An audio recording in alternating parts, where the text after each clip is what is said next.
everybody, welcome back to Ravenclaw Reads. I'm Courtney and today I'm going to do a book haul. So it is a Saturday, it's the end of April, and I had the excitement for the new month. This reading month has been okay. I've met most of my benchmark goals this month, but I just was like not as excited about the books that are coming up, and so I'm excited to jump into May. As I've stated before, I am participating in Middle Grade May, which is basically a series of prompts around middle grade books. I'm not so much doing prompts as just like enjoying middle grade books. Fifth grade was a grade that I taught the most and loved so much, and I love children's books. You guys know that I read Sweet Valley High. I go back and read Babysitter's Club, but I'm excited to dive into some new things I may not have read and they weren't out when I was teaching. So that is really exciting for me in May. But I also was able to put a couple books on hold at the library, and I picked those up today. So I'm going to go over this book haul. I'll give you a synopsis about the books as well. Some of them are books that I just saw other people reading. And so I don't even know really what they're about. They just sounded a little bit interesting and I picked them up. And so that's what this video will be. First, let's talk about the books that I got at the library. So I recently picked up 3 books. I actually did that today. And they had been in hold for a little bit. So the first book I picked up was Your Ex's Hexes. And I had my eye on this book since October when I was doing sort of all the spooky books, but I just never picked it up.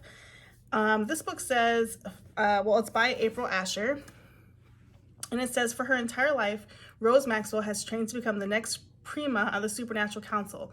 But now that she's stepped down from consideration, it's time for this witch to focus on herself and not think about her impulsive one-night stand with Damian Adams, a half-demon veterinarian that she can't get out of her head. Neither of them is looking for a relationship, but when Rose is sentenced to community service at Damian's animal sanctuary, it becomes impossible for them to ignore their sparking attraction. A friends with benefits, no feelings, no strings arrangement works perfectly for both of them.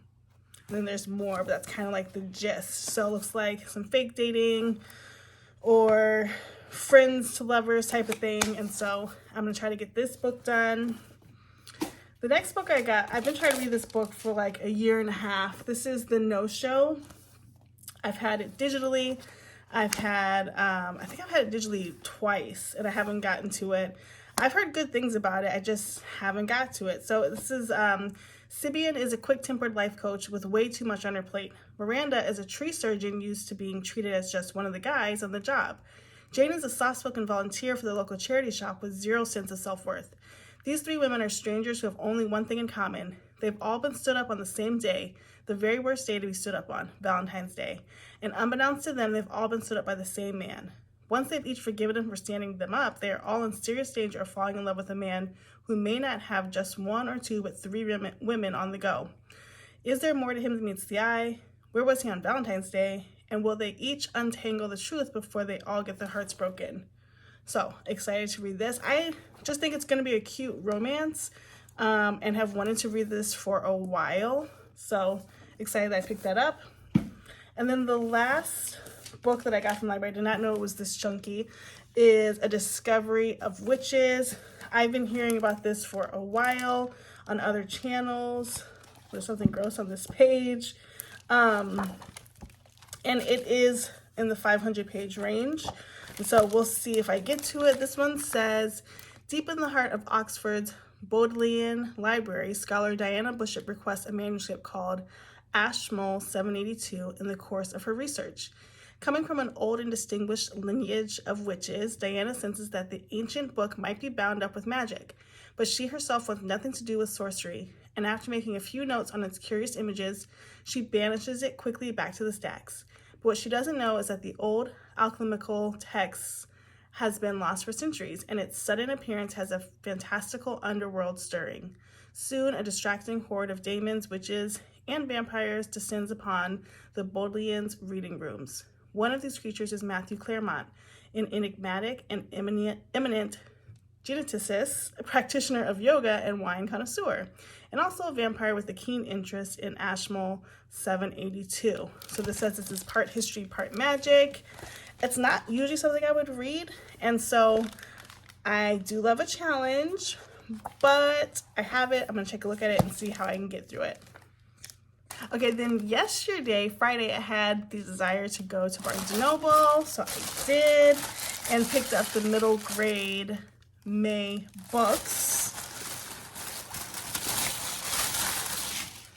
And I got too many, but I was excited. Like I said, I love reading children's books. They fly by, and they're good literature, good writing, still great stories. And I can pass them on to my kids. So, you know, I'm excited about it. So the first book I got is actually not for me, it's for Reagan. But this is called The Tryout. It says making the squad means risking it all. It is a graphic novel. Reagan really likes those. But it also has some drama in it, which she also likes. And so we'll probably read this before bedtime. Right now we're reading a book called The Charm Necklace, I want to say. And we have to read what I want to read next with her. Are You There, God? It's Me, Margaret, before the movie comes out or after the movie comes out. And yeah, so anyway, we'll read this. I'm not really into graphic novels, but she is. The last one I read was Pumpkinheads. That was really good, but it's not my usual genre. Okay, the next book I picked up was The Strangers. So I got a glare. It's so gloomy in Minnesota today. It's been gloomy all week. I really love it, but everybody in my house is kind of suffering with this gloomy weather. But anyway, there's glare because there is a ring light. Because this is The Strangers. It says, what makes you, you? Chess has always been the protector of his younger siblings. Emma loves math, and Finn acts silly, so he'll be adored. They've been a happy family, the three of them and their mom. But everything changes when reports of 3 kidnapped children who share the same first and middle names and exact birth dates reach the Greystone family. This bizarre coincidence makes them wonder, who exactly are these strangers? Before Chase, Emma, and Finn can ask their mom, she takes off on a mysterious work trip. Puzzling clues left behind lead to complex codes, hidden rooms, and a dangerous secret that will turn the world upside down. I loved this because it reminded me of inheritance games a little bit, and so I'm excited to read this. It's for ages 8 through 12, and there is a second book in it, so if it's good, I can keep reading it. Next, I picked up The Peculiar Incident on Shady Street. And it says, Tessa Woodard isn't exactly thrilled to move from her home in sunny Florida to rainy old Chicago, but homesickness turns to icy fear when unexplainable things start happening in her new house. Things like flickering lights, mysterious drawings appearing out of nowhere, and a crackling noise she can feel in her bones. Tessa realizes that someone or something is trying to communicate with her, and it involves a secret that's been shrouded in mystery for 100 years. With the help of 3 new friends, Tessa begins unraveling the mystery of what happened in the house on Shady Street, and more importantly, what it has to do with her. So that looks kind of good and creepy. Next, this was just completely nostalgic, but I picked up a Goosebumps book. I read these so hardcore when I was like in 6th and 7th grade.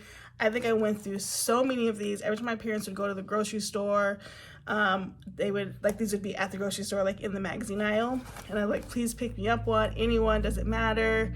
I love them. And I would read them like in a day.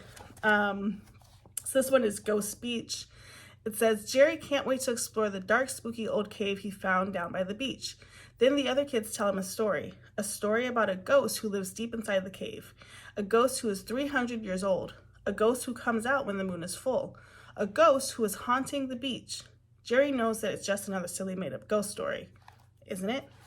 So that one looks good, creepy cover. Okay, then I picked up from Kelly Yang, New From Here, and she has those other books, Front Desk and something else.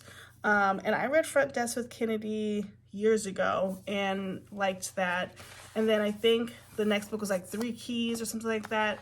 And she might have read it, but I liked the writing, and so we're going to see what this one's about. It says, 10-year-old Knox Way Evans never expected to have to move countries in 2 days.